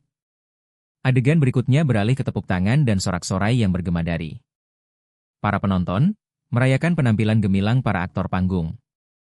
Di belakang panggung, seorang pendatang baru bertanya pada Nona May apakah dia tampil dengan sangat baik. Nona May mengakui bahwa dia memang sudah banyak berkembang. Seorang gadis kecil lainnya ikut menimpali, berharap mendapatkan kata-kata penyemangat dari seniornya juga. Namun, Nona May menghancurkan hati juniornya dengan memberikan kabar mengejutkan, bahwa dia masih jauh tertinggal dan perlu melatih emosinya. Seorang pekerja panggung lain menunjukkan bahwa Nona May tampaknya cukup ketat. Terutama karena penonton sangat menikmati penampilan mereka.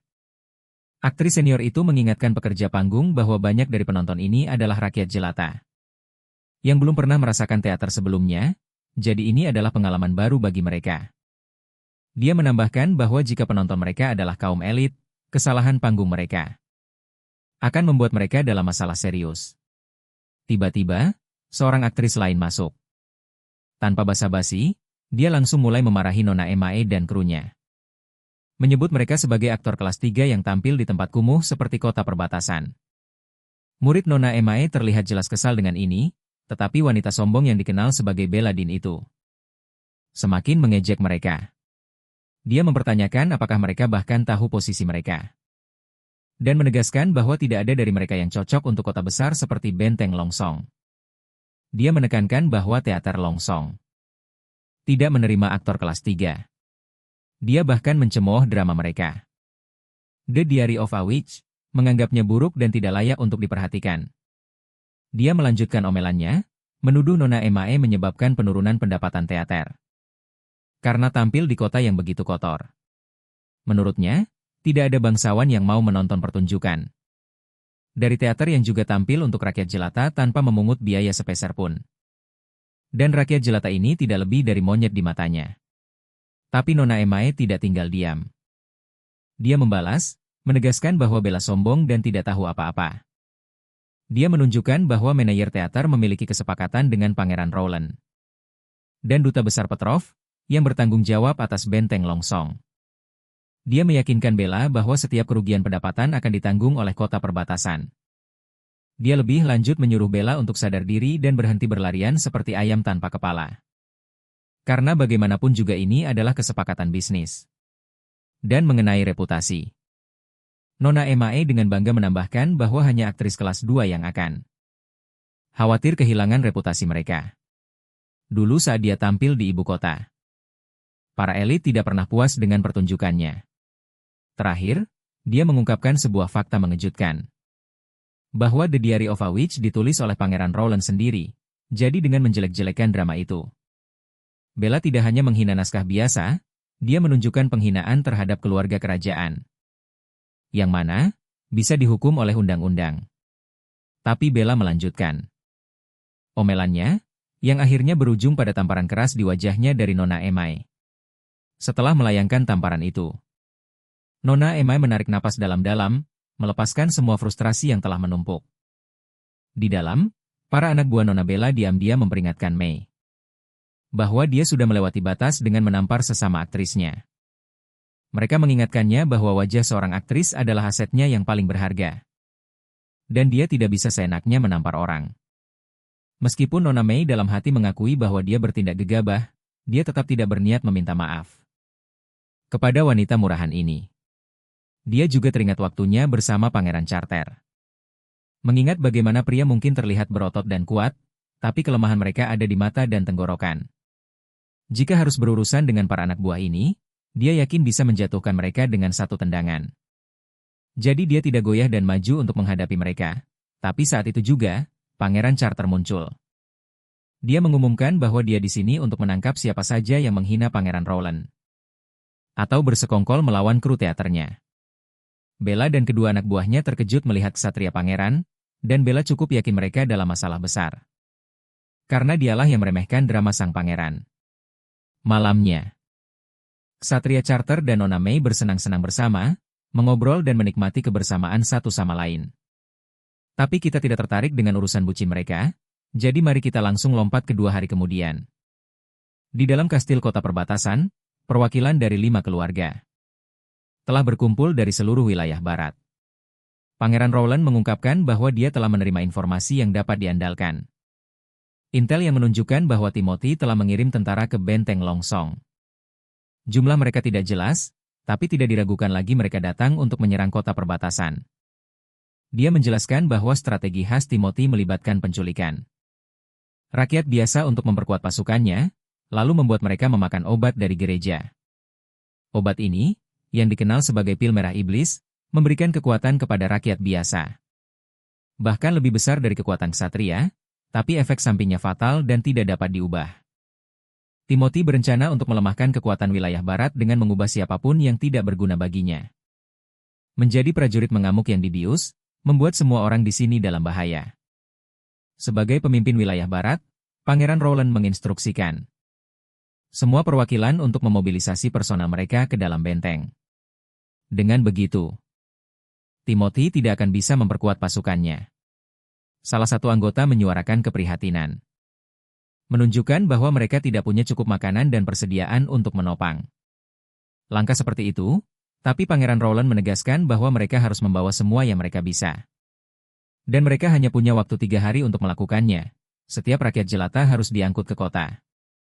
Dan setelah prajurit Timothy dikalahkan, mereka bisa kembali ke rumah. Semua perwakilan berlutut sebagai tanda hormat.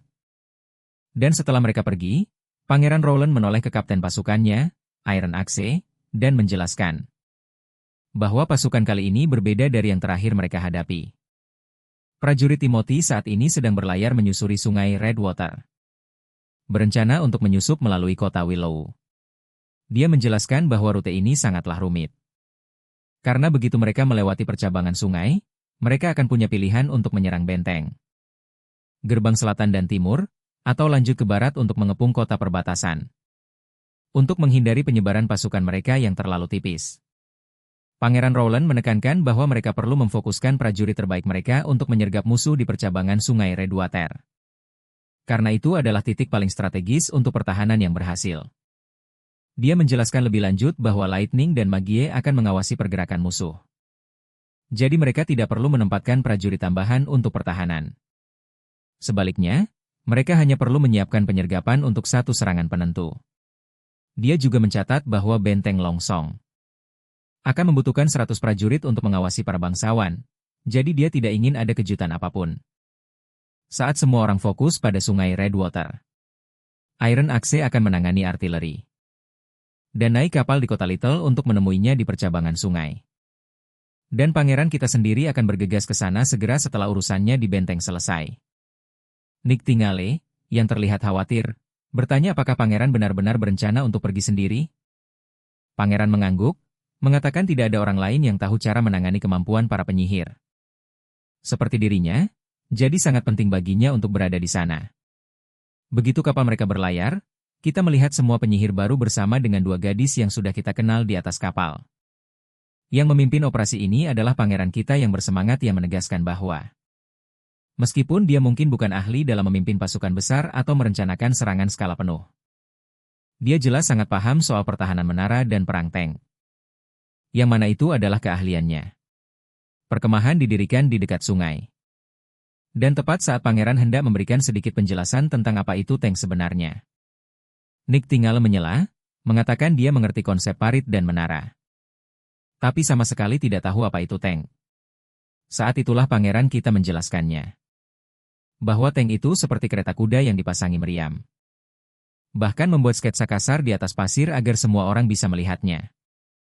Tapi kemudian dia mengakui bahwa mereka tidak punya cukup kuda dan meriamnya. Juga perlu diangkut dengan kapal. Jadi sang pangeran mengakui bahwa yang mereka miliki sebenarnya bukanlah tank. Tapi dia menyarankan jika mereka tidak punya cukup kuda, Hani bisa menjinakkan beberapa harimau atau puma untuk menarik meriamnya. Nana lalu bertanya apakah meriam yang ditarik oleh harimau masih bisa disebut tank?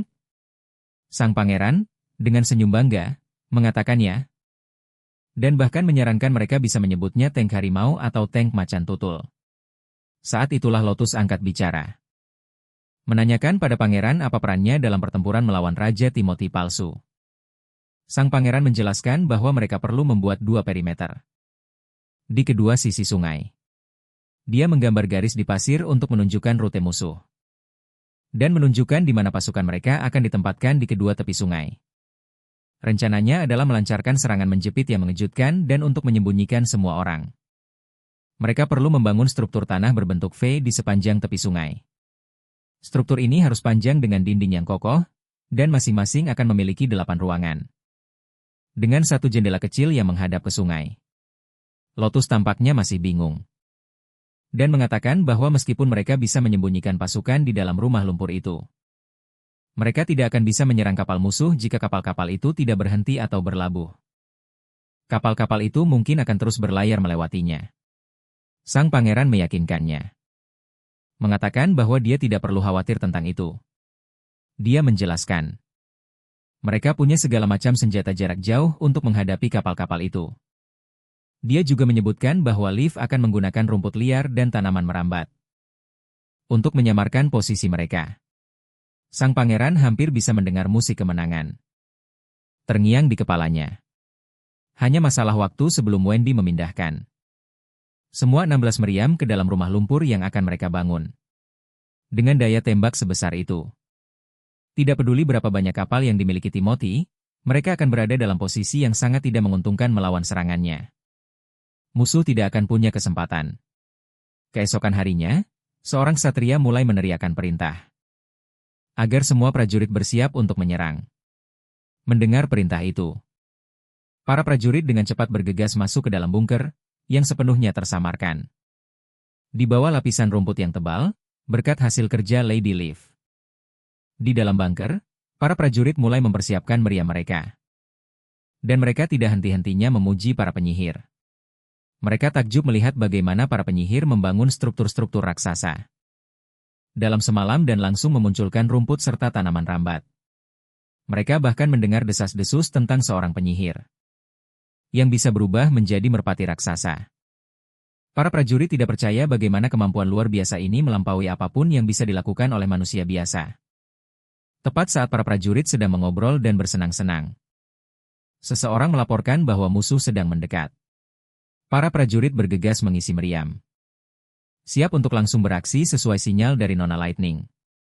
Kapal-kapal itu benar-benar semakin dekat, dan Sylvie mengonfirmasi bahwa mereka hampir sampai di titik penyergapan. Lotus sedikit cemas saat kapal-kapal itu muncul di cakrawala.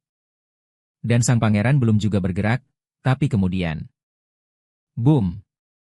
Kapal-kapal itu dihantam dari segala sisi oleh rentetan tembakan meriam. Lotus benar-benar terkejut oleh bombardir yang tiba-tiba dan intens itu. Para prajurit di atas kapal sama sekali tidak berdaya, berjatuhan di bawah tembakan meriam yang tiada henti. Lotus masih mencoba memahami apa yang sedang terjadi, pikirannya berputar. Mencoba mengerti bagaimana mereka bisa melakukan ini dengan orang-orang yang berteriak minta tolong dan darah di mana-mana. Sylvie dengan cepat mulai merasa mual karena kekacauan itu. Lotus bergegas memeriksa temannya. Sementara sang pangeran, yang mengamati pembantaian itu, menyarankan Sylvie untuk beristirahat. Dia menawarinya sapu tangan, yang diterima Sylvie dengan penuh terima kasih. Sylvie menyadari bahwa senjata-senjata ini mungkin adalah penemuan luar biasa yang rumornya pernah dia dengar. Dia tidak menganggapnya terlalu serius saat itu, tapi sekarang dia tidak bisa menyangkal kekuatan senjata semacam itu.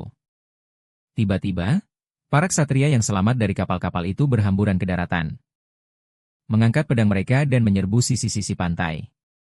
Tapi sejujurnya, para ksatria ini berjalan lurus menuju aja mereka, yang sudah siap menunggu di dalam bunker.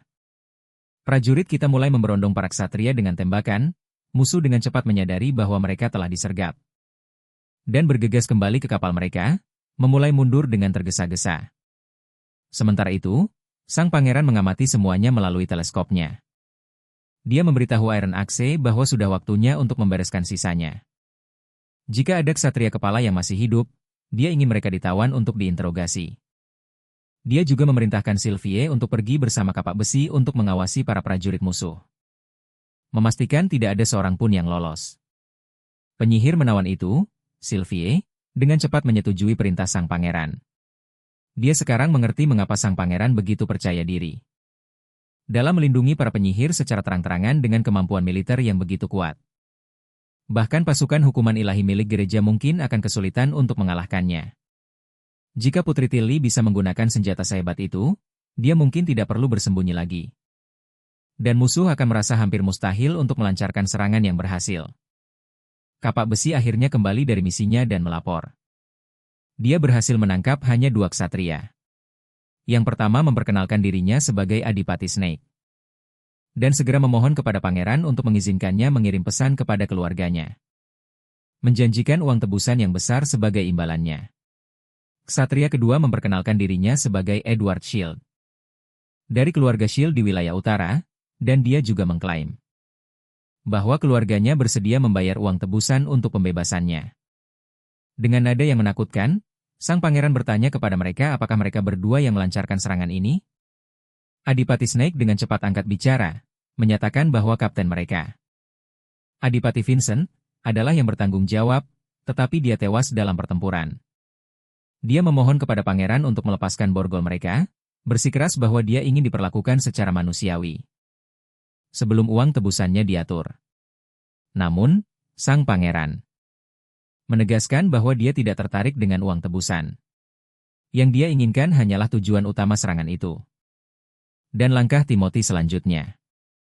Jika mereka memberikan informasi ini, dia akan melepaskan mereka. Kedua ksatria itu meminta maaf dan dengan tegas menyatakan bahwa mereka tidak bisa membocorkan detail apapun. Mereka telah bersumpah setia kepada Timothy dan menolak untuk mengkhianati raja mereka. Kita bisa tahu bahwa sang pangeran sangat terganggu dengan jawaban mereka. Jadi dia hanya berbalik dan mulai berjalan pergi. Dia memberitahu kapak besi bahwa nasib para ksatria ini terserah padanya dan menegaskan bahwa dia tidak peduli apa yang terjadi pada mereka, selama dia mendapatkan informasi yang dia butuhkan.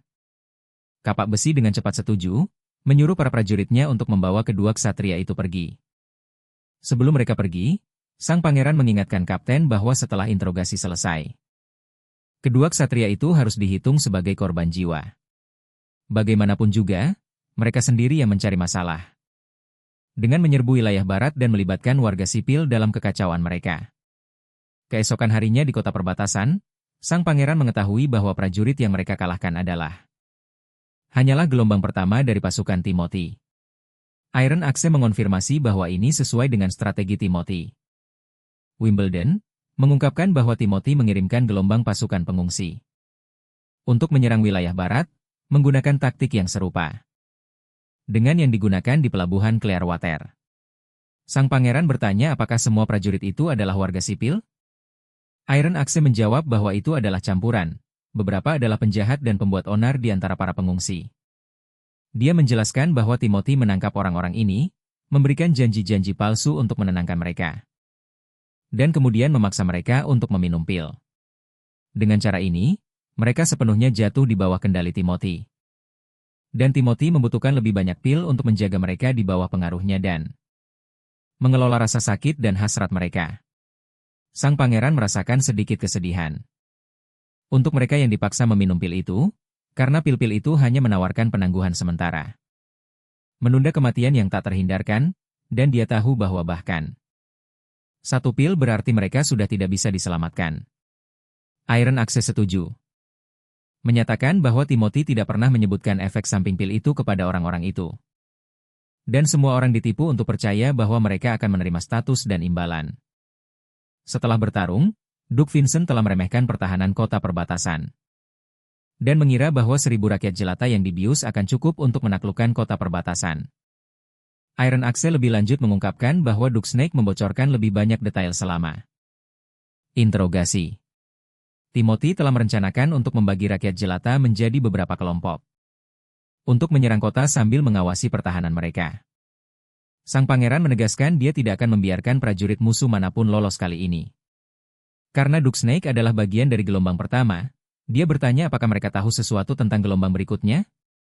Iron Axe memberitahu bahwa mereka tidak mendapatkan banyak detail tentang gelombang kedua. Tetapi Duke Snake memang menyebutkan bahwa itu akan jauh lebih besar dari yang pertama. Sang pangeran kecewa melihat Timothy menyia-nyiakan nyawa yang berharga sebagai umpan meriam.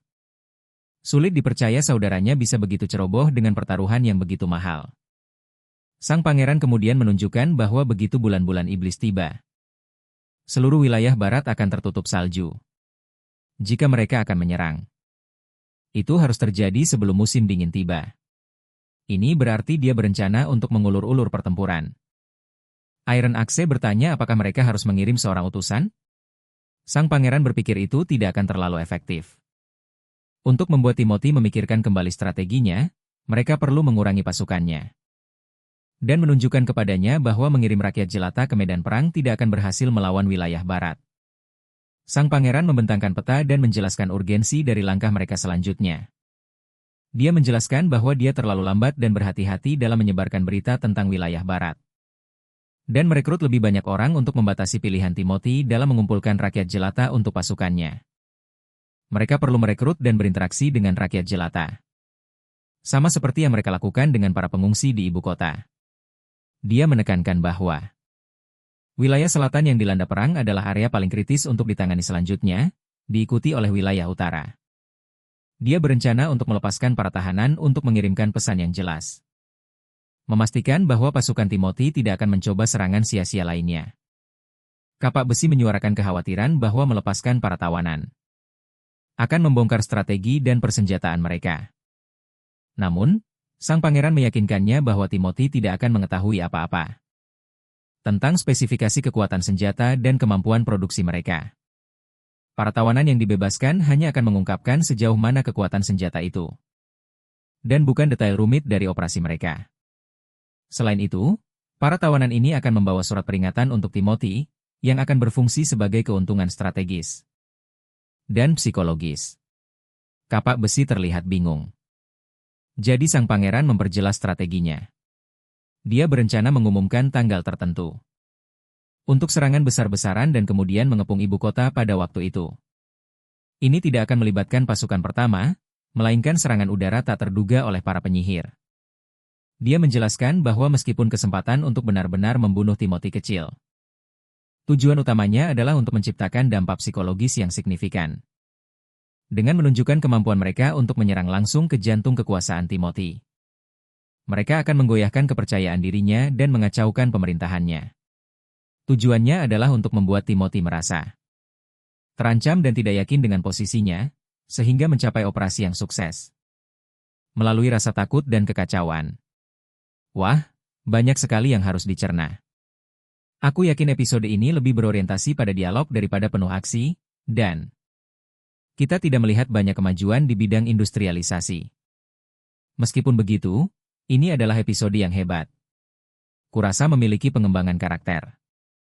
Dan narasi yang memukau adalah hal yang membuat rilis The Witch istimewa. Terlepas dari betapa banyaknya dialog dalam seri ini, aku menikmati menceritakannya. Aku harap kalian juga menikmatinya.